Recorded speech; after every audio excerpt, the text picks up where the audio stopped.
तो सर देखो सिलेबस का ऐसे कि सिलेबस है तो बड़ा, ये तो है कि बड़ा तो है, लेकिन अपने जो पढ़ा हुआ है वही तो है।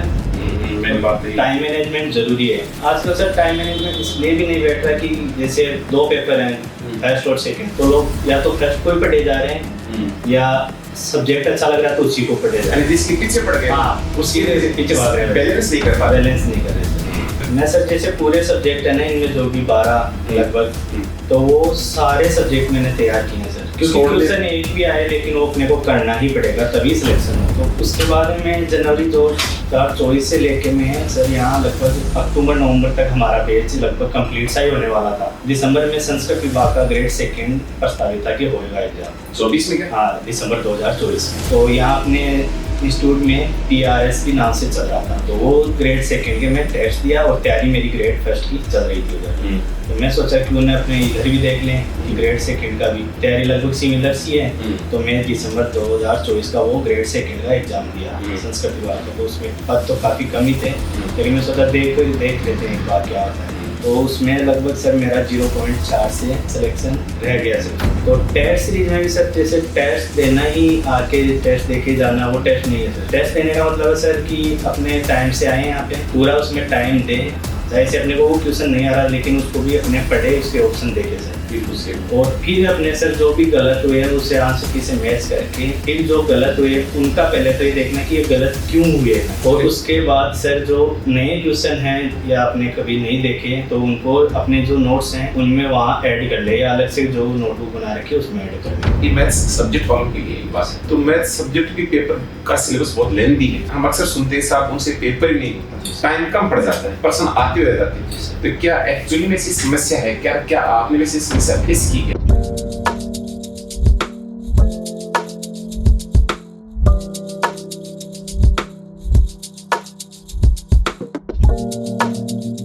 नमस्कार, प्रयास के डिजिटल प्लेटफॉर्म पे आप सभी का हार्दिक स्वागत, अभिनंदन। आरपीएससी ग्रेड 1 2026 में विभिन्न विषयों के जो नवचयनित हैं उनके साथ प्रयास परिवार के ओर से उन सभी नवचयनितों साथ हमने एक सक्सेस स्टोरी की शुरुआत की थी, ताकि उन सभी की रणनीति, उनके अनुभव जान करके आप भी अपनी तैयारी को सुनिश्चित कर सकें, उसको बेहतर धार और दिशा दे सकें। इसी क्रम में हमने इस कड़ी की शुरुआत जो है हिंदी विषय के साथ हमने की थी। आप सभी ने वो वीडियो सोशल मीडिया के माध्यम से सुना होगा। और इसी कड़ी को आगे बढ़ाते हुए आज पूरे राजस्थान में गणित विषय के रूप में 18वें रैंक के साथ चयनित हरि सिंह धायल जो आज संस्थान में पधारे, आपको बहुत बहुत बधाई इस शानदार सफलता के लिए, और बहुत आभार कि आप संस्थान में पधारे हैं। पूरे संस्थान में विद्यार्थियों शिशु बीच में खुशी का संसार है, तो आपका हार्दिक स्वागत और अभिनंदन। थैंक यू सर, पूरे प्रयास परिवार का बहुत बहुत धन्यवाद। तो हरि सिंह, बहुत खुशी हुई आज आप व्यक्ति से पधारे, परिवारजन भी, आपके छोटे भाई भी आए हैं। निसंदेह इतनी शानदार उपलब्धि थी अच्छे रैंक के साथ, और वही व्याख्याता एक गजट अधिकारी के रूप में चयन होना हम सब के लिए गर्व और खुशी की बात है। तो सबसे पहले हम आपसे थोड़ा संक्षिप्त परिचय चाहेंगे, कृपया हमारे श्रोताओं पर।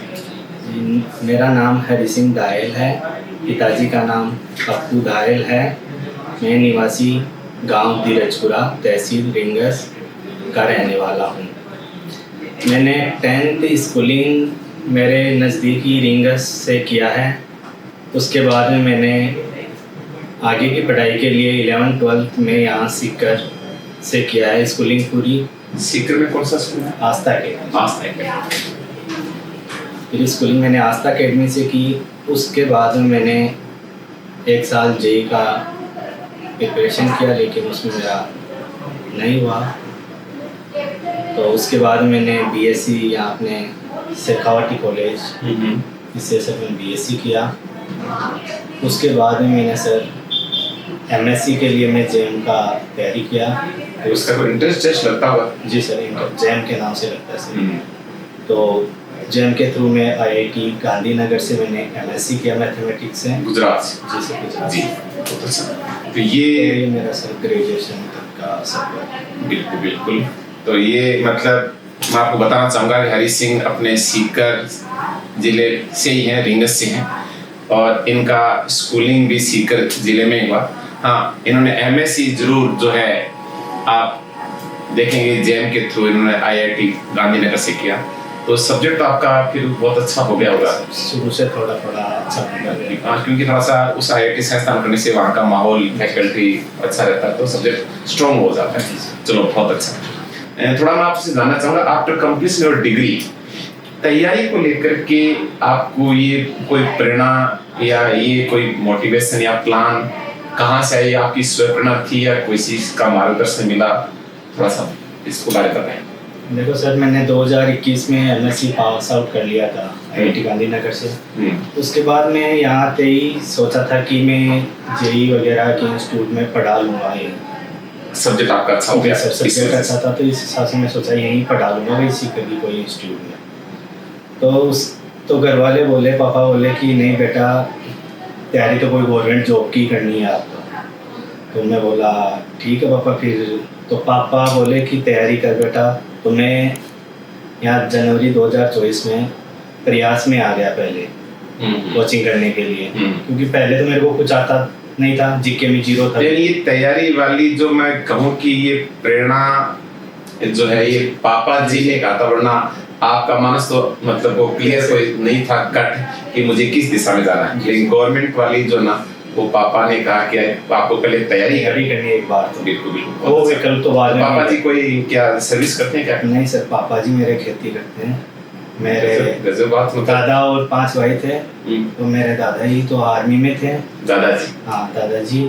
और फिर मेरे पापा वाले में कोई लगे नहीं, माने पिताजी वाली पीढ़ी में कोई नहीं लगा। दादाजी गवर्नमेंट में थे, फिर पिताजी दूसरी पीढ़ी में कोई नहीं लगा, और तीसरी पीढ़ी आपने शुरुआत की है सर। अगेन आपने शुरुआत की। चलो ये भी बहुत अच्छी बात है, अच्छा है, ताकि आपके वाले के सभी युवा पीढ़ी को आप उनके लिए प्रेरणा स्रोत बनेंगे, ये अच्छी बात। थोड़ा सा हम ये भी जानना चाहेंगे कि आपने जो चुनू पापा ने कह दिया, फिर आप तैयारी में जुड़ के, जैसा कि आपने बताया जनवरी 2024 आपने इस तैयारी की शुरुआत से लेकर जो सफलता के शिखर तक पहुंचे, इस सफर में आपने तैयारी करना क्या कोई अप्स एंड डाउन्स आए?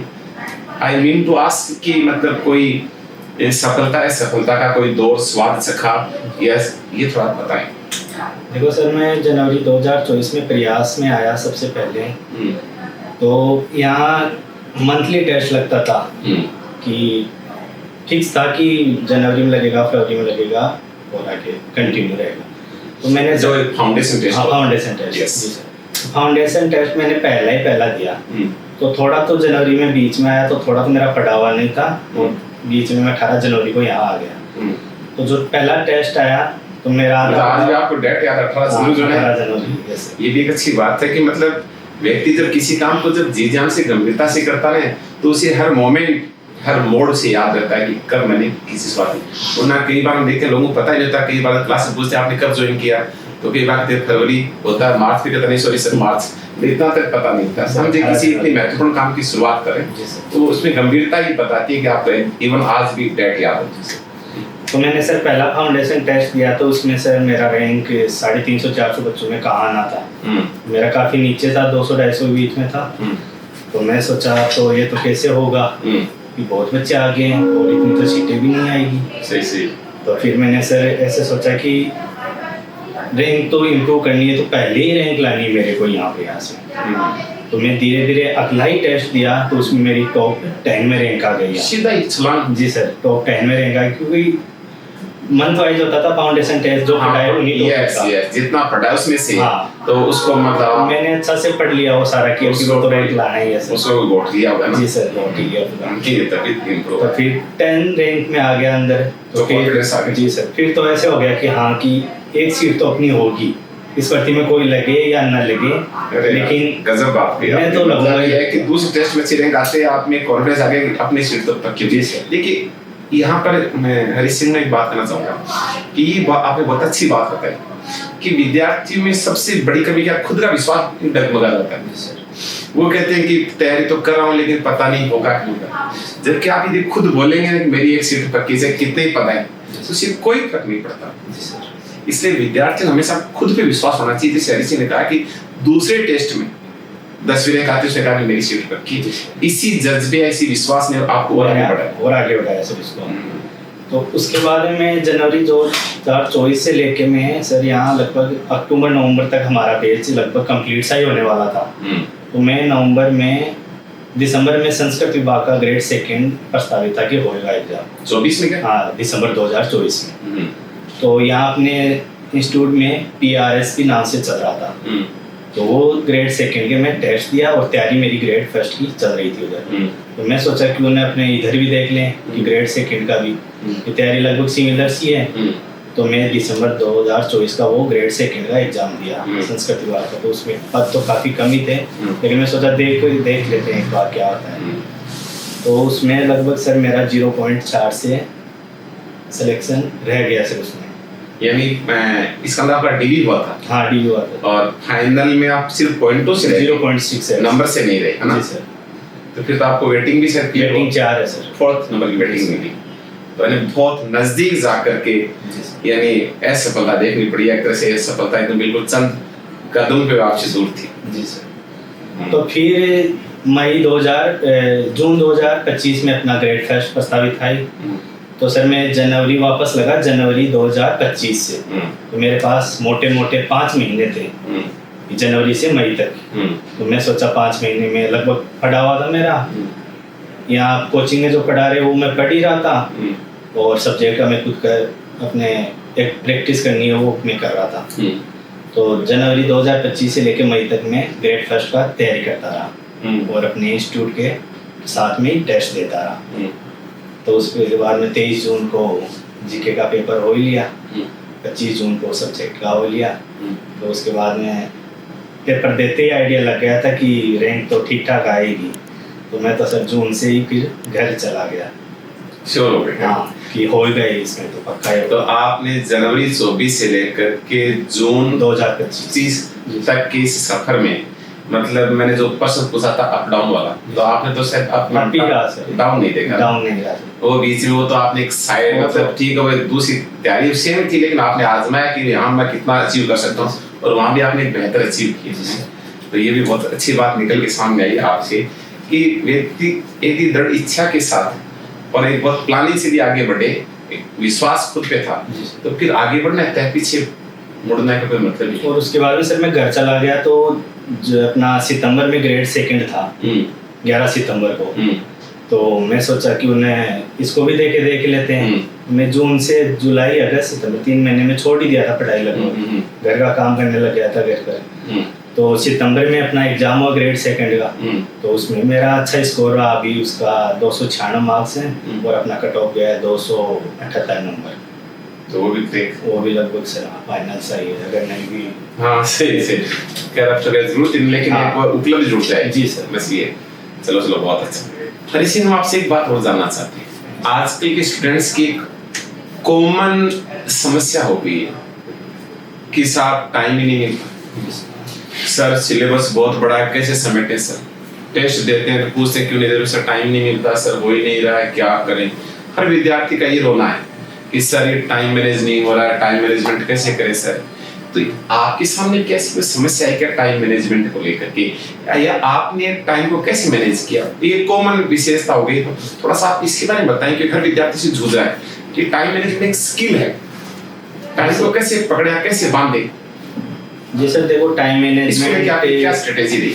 टाइम मैनेजमेंट देखो सर, अपने पढ़ाई में ही नहीं सर, हर जो भी काम करेंगे उसमें बहुत जरूरी है।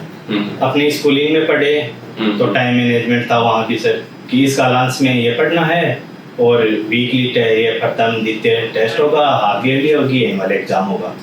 बिल्कुल ये बात मतलब सर टाइम मैनेजमेंट तो शुरू से करते ही आ रहे हैं पर अब डरने लग गए जब ज्यादा बड़े हो गए, जब जरूरत है इस चीज की अपने को। बिल्कुल सही बात है। तो सर देखो सिलेबस का ऐसे है कि सिलेबस है तो बड़ा, ये तो है कि बड़ा तो है, लेकिन अपने जो पढ़ा हुआ है वही तो है। टाइम मैनेजमेंट जरूरी है।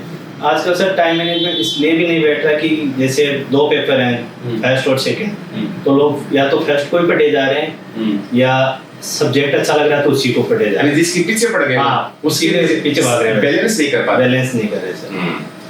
तो आपने क्या क्या? मैंने सर ऐसे किया कि जैसे सुबह 6 से लेकर लगभग 11 बजे तक तो मैं जीके का पढ़ता था, और उसके बाद में मैं मेरा लगभग सब्जेक्ट का और जैसे 3-4 महीने पहले मैं थोड़ा करंट का पढ़ने लग गया था शाम को, मतलब 6 घंटे अगर सब्जेक्ट जीके को दे रहे हैं तो 4 घंटे सब्जेक्ट को दे रहे हैं, या जिसका सब्जेक्ट थोड़ा डाउन है तो वो अपने हाँ वैसे तो उसको 6-4 पे लो कैसे भाई जिसका स्ट्रांग है ना जी सर तो उसको कम दे लो, थोड़ा सा वीक उसको ज्यादा दे लो, जी सर। लेकिन इक्वल लेके चलना, सबको साथ लेके चलना, पहले सुना एक के पीछे नहीं छोड़े नहीं, है ना।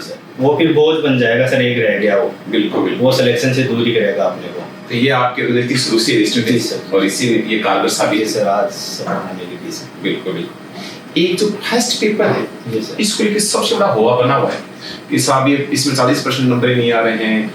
हर विद्यार्थी कहता है मेरा सब्जेक्ट मेरा बहुत स्ट्रांग है, बहुत ही शेख की बात बखारते हैं इस मेरे उसमें इतना नंबर आए लेकिन तुम्हें जी की वजह से रह गए। अब वो चाहे भले ही चाहे उसका सब्जेक्ट भी अच्छा है, अपनी कमी छुपाने के लिए वो दोस्त फर्स्ट पे मानता है, सब्जेक्ट में सब अपने आप को 30 मार्क का साबित करते हैं। तो क्या एक्चुअली में फर्स्ट पेपर में इतना टफ है, ये इसका हवाई बना दिया आपको कि कैसी समस्या फेस करनी पड़ी क्या? देखो सर फर्स्ट पेपर में जैसे 12 सब्जेक्ट के लगभग है मोटे मोटे, तो अपने ऐसे नहीं कर सकते कि किसी उनमें से जैसे साइंस वाले हैं तो साइंस वाले हिंदी को छोड़ दिए। बिल्कुल आपकी बात सही जी सर, तो हिंदी को छोड़ दिए तो मतलब सिलेक्शन से अपने दूर हो गए, क्योंकि सबका चाहे पर्सन भले ही 4 आए लेकिन आप छोड़ने वाला मोड नहीं रह सकते। जी सर। और जैसे अगर आर्ट्स वाले हैं तो वो मैथ्स को रीजनिंग को नहीं छोड़ सकते, क्योंकि छोड़ दिया मतलब बाहर है। बिल्कुल बिल्कुल, ये आपने एक बहुत अच्छी बात की।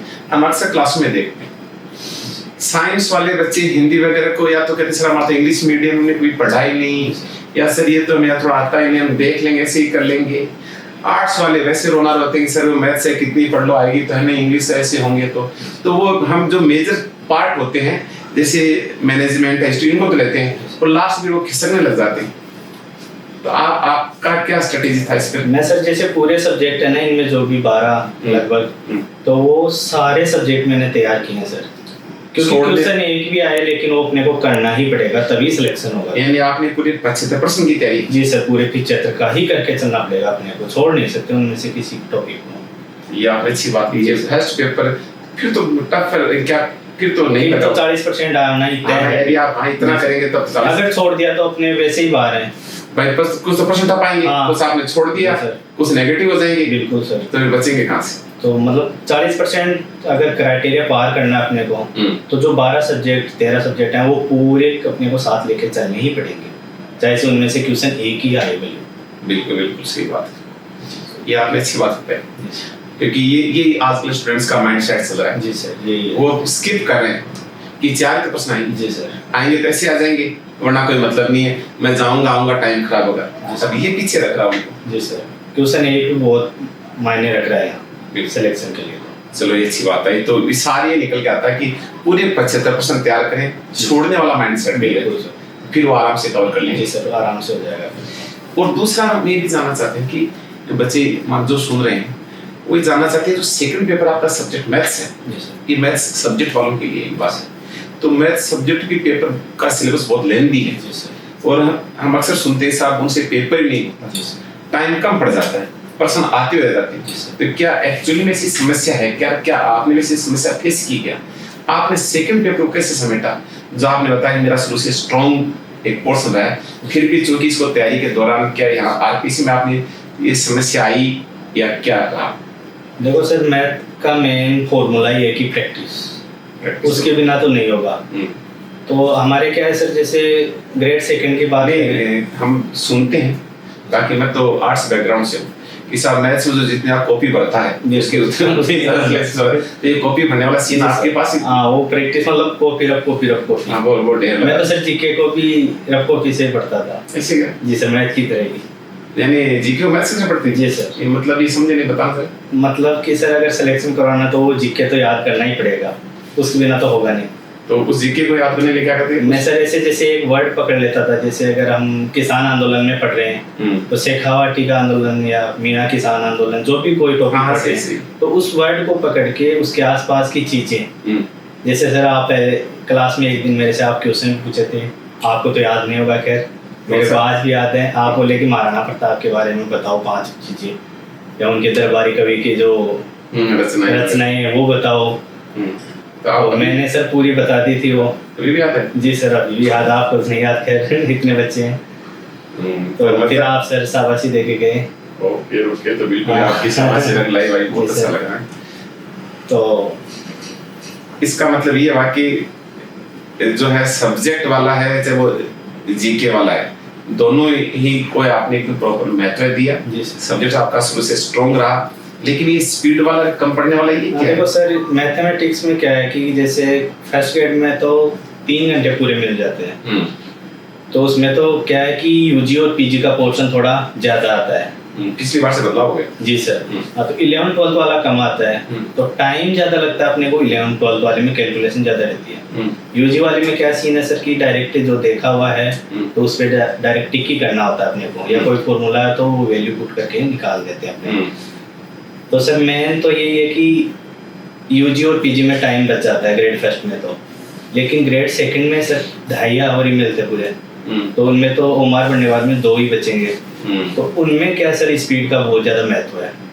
तो उसमें सर स्पीड मैंने तो ऐसे बढ़ाई कि एक तो प्रैक्टिस, जैसे ही पीवाई के क्वेश्चन है तो एक टॉपिक के मैंने लगभग 100 या 150 के बीच एक टॉपिक के पीवाई पे निकाले, और फिर उनके सर जो जेपीएच वगैरह या जो भी प्रैक्टिस शीट अपने यहाँ दिए है तो वो प्रैक्टिस सेट निकाले मैंने, लगभग एक टॉपिक के 100 क्वेश्चन के लगभग वहाँ से किए कवर। फिर बाकी सर जो अपने यहाँ इंस्टीट्यूट का जो परम टेस्ट सीरीज चल रहा था तो उनमें भी लगभग 2-2, 3-3 टॉपिक साथ आते थे, तो 150 क्वेश्चन में से लगभग सर 50-50 क्वेश्चन एक टॉपिक के हो गए।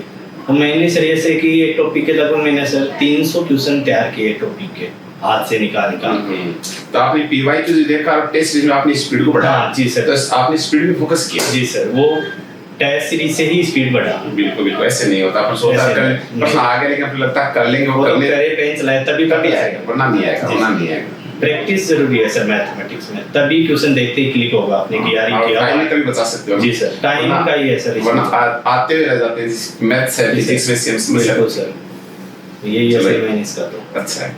एक हरि सिंह लगभग सुनते हैं और ये है भी कि साहब पे इस लेवल पे जब कंपटीशन होता है तो क्योंकि एज वाइज देखो भाई उम्र के हिसाब से एक जिम्मेदारियां भी होती हैं परिवार की, चाहे वो समाज की, फिर अर्निंग की भी होती है, घर वालों की अपेक्षाएं वगैरह।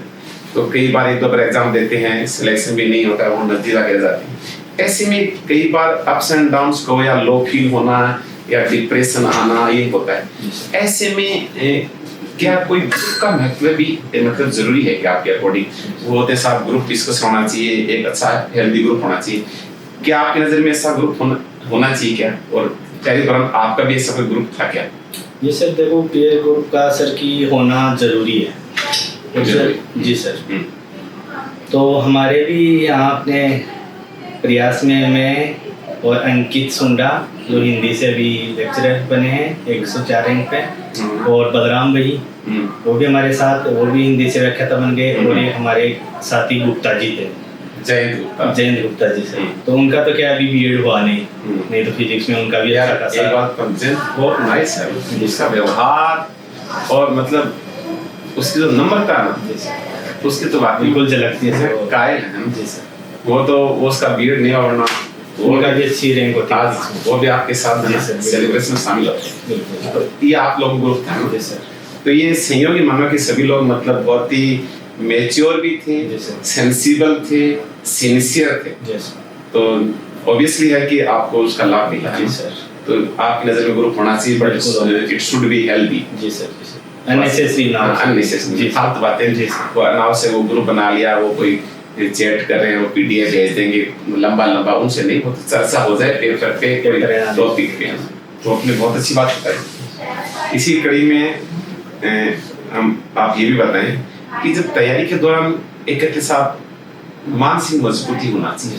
मानसिक मजबूती इन द सेंस जैसे आपने वो टेस्ट दिया, रैंक स्कोर कम आ गया, आपने बताया कि वो संस्कृत वाला दिया अपना पॉइंट से कुछ समथिंग से रह गया था, तो एक हल्का सा व्यक्ति का मतलब स्ट्रेस आना या डिप्रेस होना स्वाभाविक है। तो आपने भी कहना कभी कोई लो फील करना, डाउन फील करना, या फिर अपने आप को उसी फ्लो में बनाए रखना अपने एनर्जी लेवल को, तो कोई मानसिक मजबूती के लिए कोई आपका कोई ग्रुप या कोई परिवारजन या कोई टीचर जो भी, क्या आपने मानसिक मजबूती कैसे मेंटेन रखा वरना लोग कहते हैं साहब बीच अचानक कि साहब डिप्रेशन आ गया, ये कॉमन एक सिम्टम हो गया आजकल कि बच्चा डिप्रेशन चला गया, बहुत इंटेलिजेंट था, स्कोर था। तो आज के लिए ये बचने का एक बहाना है या एक्चुअली में ऐसा है तो फिर आपने अपने आप को कैसे अपनी एनर्जी और अपने कॉन्फिडेंस को मेंटेन रखा? हाँ सर, इसके लिए ग्रुप का महत्व भी है और हमारे सर जो उनका तो महत्व मेन है ही। तो जैसे सर अप्रैल में मैंने बताया कि 0.68 से रह गया था मैं संस्कृत विभाग वाले में, तो अप्रैल में उसका रिजल्ट आया था। तो जून में एग्जाम था, तो मैं यार ये क्या हो गया, तो मैं सर यहाँ अपने प्रयास इंस्टीट्यूट में डॉक्टर हितेश जी सर से मिला, ज्योग्राफी वाले सर की। तो सर से मिला मैं, तो सर को मैंने बताया कि सर मैं 0.68 से रह गया इसमें। तो सर बोले कि तू क्यों चिंता कर रहा है इसकी, तेरे लिए तो व्याख्याता पद बना है ना, तो तू इसमें इतना कर गया तो उसमें तो तू और अच्छा करेगा। तो वहाँ उम्मीद मिल गई कि यार कुछ तो सर ही बता रहे हैं कि बड़ा है तो बड़ा मिलेगा, उसके लिए अपने और तैयारी करते हैं थोड़ी। तो सर ऐसे क्या है, डाउन तो आ ही जाता है एक बार, तो उसके लिए सपोर्ट में सर या सहपाठी अपने जो भी हैं बिल्कुल काम करते हैं सर। हाँ, वो इंसान टच रहता है, एक स्नेह रहता है, सब अपन उसे शेयर कर लेते हैं। जी सर। वरना फिर क्या अंदर अंदर घुटते रहते हैं। जी सर। तो मतलब ये कोई पीयर का या ग्रुप का या कोई सर का एक मार्गदर्शन मिल जाए तो अपन जो भी मन में जिज्ञासा या कोई द्वंद्व है वो दूर हो जाए। तो ये आपने अच्छा बताया। अब चूंकि आप तो चयनित हो चुके हैं और विद्यालय में आपको जल्दी पोस्टिंग मिलने वाली है, लेकिन जहाँ स्कूल में आप जाएंगे तो आप देखेंगे बच्चों को मैथ्स का बॉर्डर लगता है कई बार। बच्चों से बहुत ब्रिलियंट जो उनका मैथ्स फेवरेट होता है क्योंकि स्कोरिंग होता है, लेकिन कईयों को आए उसके लिए तो बहुत इजी है, नहीं आए उसके लिए पहाड़ है। तो बच्चों के जो मैथ्स का डर है वो दूर करने और उस मैथ्स को इंटरेस्टिंग करने के लिए उनको कैसे मोटिवेट करोगे? देखो सर, ये आपसे चुनौती आएगी जब 10th पास के बाद में बच्चे इधर भागेंगे और आपको 11th का सेक्शन बनाना है, तो उन बच्चों को कैसे मतलब करोगे मोटिवेट, वो डर को कैसे निकालोगे? देखो सर, उनके सामने पहले ही अपने को थोड़ा मैथ्स के बारे में बताना पड़ेगा कि मैथ्स का सर की जैसे पढ़ाने का तरीका, जो भी कोई थ्योरम है तो उसको ज़्यादा डीप ना बना के उनको थोड़ा दैनिक जीवन से जोड़ के फिर उस वे में पढ़ाएं, तो थोड़ा बच्चे का भी लगाव होगा कि यार ये अपने कहीं ना कहीं काम की है ये तो एक तो सर इंटरेस्टिंग बना के थ्योरम या जो भी हो, और जो सर कोई ज़्यादा ही लेंथी अगर प्रॉब्लम है तो उसका सर कोई शॉर्टकट तरीका भी उनको बताया जाए, तो उससे भी बच्चा थोड़ा देखेगा कि हाँ यार इसका अल्टरनेट वे भी है, तो ये टफ तो नहीं है। तो यही है सर कि थोड़ा मैथ को दैनिक जीवन से ही जोड़ के रखा जाए, क्योंकि सर मैथ से सभी सब्जेक्ट का बताया जाता है कि मूल आधार है, दिमाग भी खोलती। जी सर, दिमाग खोलती है इससे नए नए। आज मतलब कंपटीशन में अगर आप जाना तो मैथ्स को आप चाहे पटवारी हो, एलडीसी हो, कोई भी हिसाब से बच नहीं सकते। जैसे मैथ्स हो गई, हिंदी, इंग्लिश आज के लिए बेसिक हो गए। बेसिक है सर। पहले किसी एग्जाम विशेष में आते थे, आज सब में डाल दिया। जी सर। तो मैथ्स को सर डर को तो बताना ही पड़ेगा, दैनिक जीवन से ही जोड़ना पड़ेगा। तो आप इसको इसी तरह से रखना ताकि आपका अच्छा सेक्शन बन जाए ना, वरना आज स्कूल में बड़ी समस्या है कि बच्चे नहीं बनते, बच्चे भागते हैं, मैथ्स नहीं आएगी, तो आप शुरू से ना कि सबसे अच्छा नंबर ये दिलाएगी आपको, और नंबर नहीं आगे जॉब भी ये दिलाएगी। बिल्कुल सर, तो उनको उनके जॉब के फायदे कि आप इस फील्ड में जा सकते हो मैथ से, तो उससे भी बच्चे का लगाव होगा कि आप क्यों ना अपनी इधर चले जाएंगे इससे। तो एक रीसिंग जैसे आप शुरू से ठीक है पढ़ाई से कंटिन्यू जुड़े हुए थे, सब्जेक्ट आपका अच्छा था, आपने तैयारी में कंटिन्यू रखी, बीच में सेमेस्टर वाला दिया आपका पॉइंट 2 से रखे, लेकिन फिर भी कई बार एक मन में डर आता है कि यार कर तो रहे क्या पता नहीं होगा, तो क्या आपके मन में ऐसा कोई आया क्या कभी विचार कि नहीं होगा तो अपने पास थे इसका विकल्प या मानो इसका कोई प्लान बी था क्या, अगर इसमें सिलेक्शन नहीं होता तो आप क्या कुछ सोचा था? देखो सर, मैंने बताया शुरू में कि मेरे पास विकल्प भी तो था ही पहले कि मैं एमएससी करके आया, तो मेरे पास विकल्प था कि मैं कहीं ना कहीं पढ़ा तो लूंगा, तो वो विकल्प भी तो तैयार था ही, वो पहले से माइंडसेट। जी सर, वो था ही, वो तो मतलब अलग से ही। बाकी मैंने सर विकल्प वाला यहाँ देखा भी नहीं, क्योंकि मेरी अच्छा था सब्जेक्ट भी शुरू से, तो मैं सोचा क्यों नहीं इसको पहले। आपका तो वो सेकंड टेस्ट में आपने तो अपने वहीं से सर मनोबल बढ़ा, अपने संकल्प को तो आपने विकल्प रही थी। जी सर, जी sir, single mind single target. बिल्कुल सर, कि एग्जाम देनी है तो सर एक ही देनी है, एक ही भर देनी है, बस। तो देखो मतलब निश्चय इतना दृढ़ हो, इरादा इतना पक्का हो कि अपने को तो चाहिए यही करना है, तो बोलते हैं कि संकल्प हमेशा जैसा होता है इसमें कि विकल्प रहित होना जी चाहिए, सर। और फिर भी अगर कोई हो बैकअप प्लान तो जी सर, वो वैसे अपना रह सकता है। वो रह सकता है, उसमें कोई बुराई नहीं। बिल्कुल। बट करूंगा तो मैं यही करूंगा, इसमें पक्का करूंगा। अगर ये सोच लेंगे, ठान लेंगे और मान लेंगे तो पक्का कर लेंगे। बिल्कुल होगा, बिल्कुल। आज नहीं तो कल से वो होगा पक्का। बिल्कुल बिल्कुल। एक जैसे अब चूंकि आप स्कूल में जहाँ जाएंगे व्याख्याता, तो आपने अपने स्कूल में जहाँ जिन गुरु से पढ़े हैं, यहाँ भी कोचिंग पढ़े हैं, कल अब आप पढ़े हैं, तो आपके अकॉर्डिंग एक अच्छे टीचर में क्या क्या क्वालिटीज होनी चाहिए? जैसे अपने स्कूल में एक निबंध आता था, माय फेवरेट टीचर, मेरे प्रिय अध्यापक। तो एक अध्यापक को सबका प्रिय बनने के लिए उसमें क्या खास बात होनी चाहिए जो उसको औरों से अलग करे, सबका प्रिय बनाए? चाहे आपने भी पढ़ा है यहाँ, आगे आगे आप बनोगे, तो आपके अकॉर्डिंग क्या होना चाहिए? देखो सर, एक शिक्षक हैं जो तो मानते हैं कि शिक्षक अपने समाज के आदर्श हैं, बिल्कुल सही। तो उनको उसी हिसाब से चलना पड़ेगा, ये तो तय है। तो एक अच्छे शिक्षक में मैं मानता हूँ सर कि धैर्य होना चाहिए पहली बात तो। हाँ, कई बार टीचर ने बताया समझा तो तुरंत गुस्सा हो जाते हैं, भड़कते हैं ना। जी सर, अभी तो बताया। यस, क्या दिमाग गोबर भरा है क्या? ऐसे कई बच्चों का सर पकड़ कम हो, कई की अच्छी हो, तो वो सर गुस्सा नहीं करेंगे, इंस्टेंट गुस्सा नहीं होना सर। बिल्कुल सर। एक सर क्लास में अगर अपन पढ़ा रहे हैं तो सभी से सर समान अवसर प्रदान हो सभी को। ये बहुत गजब बात है यार। जी सर। कई बार हम अक्सर देखते हैं जी सर, जिसके पीछे पड़ गए उसके पीछे ना उसके पीछे सर, दूसरे बच्चे में सर वो अपने आप हीन भावना आ जाएगी उससे। यार ये तो बात आपने तो एक बात तो मुझे भी सिखा दिया। कई बार मैं मेरे साथ अक्सर ऐसा होता है कि लगभग गिने चुने चेहरे होते हैं, उनसे क्वेश्चन पूछते हैं, दूसरा सोचते हैं कि यार हमें कोई कुछ दम नहीं है, क्या नहीं है, बस सबको समान अवसर मिलना चाहिए। एक गजब बात है। इससे सर सभी बच्चों का मनोबल बना रहेगा। सच कहूं कि ये तो आपने मुझे भी एक लेसन सिखाई थी। जी सर। तो चलो और सर अनुशासन तो है ही मेन। चलो ठीक है, बिल्कुल बिल्कुल, थोड़ा सा मोटिवेट भी करते रहे। हाँ, मोटिवेशन देते रहे, जिससे बच्चे अपनी गलत दिशा से हटके सही राह पे। कम नंबर आए तो भी सोगे, अगली बार कर लोगे, शाबाश शाबाश, बिल्कुल डांटे नहीं है ना सर। प्रेरणा मतलब मोटिवेशन से ही प्रेरणा आएगी सर उनमें। मोटिवेशन जरूरी है, बिल्कुल खुद आंतरिक हो पर थोड़ी बाह्य भी जरूरी है सर स्कूलिंग स्तर पर। बिल्कुल जी सर। तो हरी सिंह, इस शानदार जो सफलता आपकी उपलब्धि रही है, इसका श्रेय आप किसे देना चाहेंगे? मैं सर इसका क्रेडिट मेरे परिवार के माता पिता के साथ मैं मेरे अपने प्रयास परिवार को भी इसका क्रेडिट देना चाहता हूँ। ओके, थैंक यू, बहुत अच्छा लगा। और लास्ट में जो भाभी अभ्यर्थी जुटे हुए तैयारी में, सामने ग्रेड फर्स्ट भी है मई में और ये सेकंड भी है जुलाई में, तो उनको तैयारी और अन्य जो कोई भी तैयारी करें किसी भी कंपटीशन की, क्योंकि बेसिक बातें सबकी लागू होती है, तो उनको कोई सफलता का कोई मंत्र, कोई सूत्र, कोई ऐसी बात आप जरूर बताइए जो आपके अनुभव आधारित है और जिसकी वजह से आपकी सफलता की सुनहरी इबादत आपने जो लिखी। जी सर, देखो कोई भी काम करे अपने उसमें नियमितता बहुत ही जरूरी है सर। चाहे से वो पढ़ाई हो, चाहे से अपना और कोई काम हो, कि अगर नियमितता नहीं है तो वो काम नहीं होगा सर। अपने आज कर लिया, एक दिन का ब्रेक लगा दिया, फिर अगले दिन कर रहे हैं, तो वो सर उससे बिल्कुल कुछ हासिल नहीं होगा आपने। तो मतलब जो भी अपना पढ़ाई कर रहे हैं वो उसमें निरंतरता बहुत ही जरूरी है सर। क्लास ले रहे हैं तो रेगुलर लो, ऐसे नहीं सर एक दिन बीच में जंप मार दिया। कुछ भी चाहे रिवीजन करें, जो भी रेगुलर करें, बिल्कुल सर। कोई भी काम है उसमें पहली सफलता की पहली शर्त आपकी नजर में रेगुलरिटी। जी सर, रेगुलरिटी बहुत जरूरी है। पहला तो ये हो गया सर कि जो भी रिवीजन करे उसमें रेगुलरिटी, या पढ़ाई में जो रेगुलरिटी है वो है।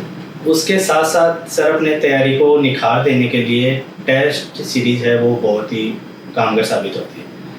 तो टेस्ट सीरीज से सर अपना एक तो रिवीजन वो आसानी से हो जाता है कि अपने आप डिस्ट्रीब्यूट हो जाता है कि ये टॉपिक इस दिन करने हैं, तो उससे सर डिवाइडेशन टाइम टेबल का अपने आप हो जाता है। तो टेस्ट सीरीज में भी सर जैसे टेस्ट देना ही आके टेस्ट देके जाना, वो टेस्ट नहीं है सर। टेस्ट देने का मतलब है सर कि अपने टाइम से आए यहाँ पे, पूरा उसमें टाइम दें, चाहे से अपने को वो क्वेश्चन नहीं आ रहा लेकिन उसको भी अपने पढ़े, उसके ऑप्शन देके सर। बिल्कुल सही। और फिर अपने सर जो भी गलत हुए हैं उसे आंसर की से मैच करके, फिर जो गलत हुए उनका पहले तो ये देखना कि ये गलत क्यों हुए हैं, और उसके बाद सर जो नए क्वेश्चन हैं या आपने कभी नहीं देखे तो उनको अपने जो नोट्स हैं उनमें वहाँ ऐड कर ले, या अलग से जो नोटबुक बना रखी है उसमें ऐड कर ले।